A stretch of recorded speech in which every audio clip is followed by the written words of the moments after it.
வணக்கம் மகர ராசி நண்பர்களே. வரக்கூடிய ஆவணி மாதத்தில் உங்களுக்கு எந்த மாதிரியான பலன்கள் கிடைக்க போகுது அப்படிங்கிறத தான் இந்த பதிவில் நாம் இப்போ பார்க்க போகிறோம். இரண்டாவது இடத்துல ராகு பகவான் இருக்கு. பொதுவாக இரண்டாவது இடத்துல ராகு இருந்தால் தனி குடித்தனம் தான் இருக்கணும். கூட்டு குடும்பம் செட் ஆகாது. தனி குடித்தனமாக இருந்தால் சண்டை சச்சரவு எதுவுமே வராது. கூட்டு குடும்பமாக இருந்தால் நிறைய சண்டை சச்சரவு வரும். அப்போ நம்ம கொஞ்சம் கூட்டு குடும்பமாக இருந்தால் கொஞ்சம் தனி குடித்தனமாக போயிட்டோம்னா எந்த தொந்தரவும் இருக்காது. அதே மாதிரி குடும்பத்தில் ஒரு சிலர் வீட்டை விட்டு வெளியே இருப்பாங்க, வேலை பார்க்குறதுக்கு, தொழில் பண்ணுறதுக்கெல்லாம். அப்படி இருக்கிறவங்களுக்கு கண்டிப்பாக வருமானம் குறையாது, வருமானம் நல்லா தான் இருக்கும். ஒரு சிலருக்கு வீட்டில் இருக்கவங்களுக்கு மட்டும் வருமான தடை ஏற்படும். வருமான தடைனா போதிய வருமானம் இருக்காது, பண பற்றாக்குறை ஏற்படுறதுக்கூடிய ஒரு அம்சம் இருக்குது. ஸோ இந்த பண பற்றாக்குறை இருக்கக்கூடாது, பண தட்டுப்பாடு இருக்கக்கூடாது, கடன் காட்சிகள் இருக்கக்கூடாதுன்னா நம்ம இந்த மகர ராசிக்காரவங்க கொஞ்சம் வீட்டை விட்டு வெளியூரில் வேலை பார்க்குறது, வெளியூரில் தொழில் பண்ணுறது, அந்த மாதிரி இருந்தால் பண கஷ்டம் மன கஷ்டமெல்லாம் வராது. வருமானம் நல்லாயிருக்கும். வெளியில் இருந்தால் உள்ளே இருந்தால் உள்ளூர்லேயே இருந்தோம்னா கொஞ்சம் வருமானம் குறையாக இருக்கும். சரிங்களா? இது வர நவம்பர் மாதம் வரைக்குமே, அக்டோபர் வரைக்குமே அப்படி தான் இருக்கும். அதுக்கப்புறம் தான் உங்களுக்கு அந்த மாற்றங்கள் வரும். மூன்றாவது இடத்துல சனி இருக்கிறது உங்களுடைய தாயாருக்கு ஏதாவது மருத்துவ செலவுகளை உருவாக்கும்.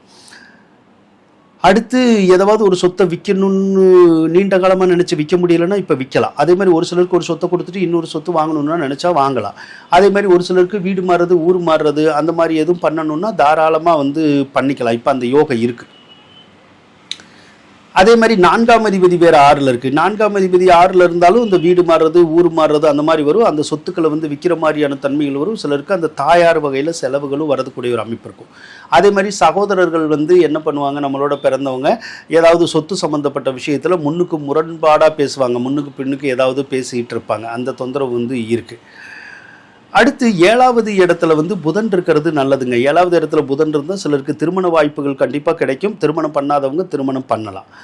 குரு பகவானும் அப்படிதான். திருமணம் பண்ணாதவங்களுக்கு திருமணத்தை பண்ணி கொடுத்துருவாரு. இப்போ திருமண யோகம் இருக்குது.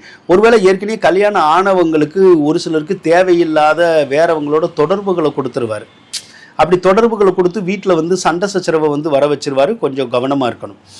அடுத்து ஒரு சிலருக்கு இந்த கணவன் மனைவிக்குள்ள கூட கருத்து வேறுபாடு, சண்டை சச்சரவு, பிரிவினைங்கிறது வந்துடும். ஏன்னா நம்ம வெளியில் யார்ட்டையோ பழகிட்டு இருந்தோம்னா அப்போ வீட்டில் பிரச்சனை வரும்ல. அந்த தொந்தரவு வர்றதுக்கான வாய்ப்பு மகர ராசிக்கு நிறைய இருக்குது. அதனால் முடிஞ்ச அளவுக்கு கொஞ்சம் கட்டுப்பாடோட கண்ணியத்தோட நம்ம நடந்துக்கிட்டோம்னா பெரிய பிரச்சனை அப்படிங்கிறது வராது. அதே போல் இப்போ 8ல் சூரியன் இருக்குது. ஆவணி மாதத்தில் 8ல் சூரியன் இருந்துச்சுன்னா கொஞ்சம் போராட்டம் இருக்கும். எந்த விஷயமும் கொஞ்சம் தடங்கள் வரும். ஆனால் ஒரு தடவைக்கு 2 தடவை செஞ்சோம்னா நம்ம அந்த காரியம் நடக்கும். அதே மாதிரி உங்களுக்கு மருத்துவ செலவுகள் வரலாம், இல்லைன்னா ஏதாவது ஒரு வம்பு வழக்குகள் வரலாம். அதனால ரொம்ப பொறுமையாக இருக்கிறது நல்லதுங்க. அதே மாதிரி 8ல் கேது இருந்தால் ஒரு சிலருக்கு இந்த பல்லு வலி, கண்ணு வலி வரும்.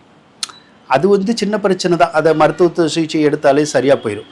அதே மாதிரி 9ல் சுக்கிரன் இருக்கிறது ஒரு சிலருக்கு அந்த ஜாப் மாற்றங்களை கொடுக்கும், டிரான்ஸ்ஃபர் மாதிரியான விஷயங்களை கொடுக்கும். ஒரு இடத்துல இருந்து இன்னொரு இடத்துக்கு வேலைக்கு போகிற மாதிரியான சூழ்நிலைகள் வரும். ஏற்கனவே போன இடத்துக்கு போக விடாது ஒரு சிலரை.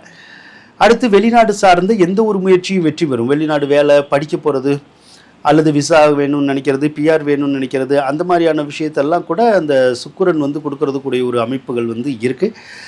ஆக மகர ராசிக்கு இப்போ நான் சொன்ன மாதிரி தான் சில விஷயங்கள் உங்களுக்கு ஆவணி மாதம் நடக்கும். அதுக்கு தகுந்த மாதிரி நீங்கள் செயல்பட்டீங்கன்னா மிகப்பெரிய கஷ்டங்கள் இருக்காது. சரிங்களா? நன்றி நண்பர்களே.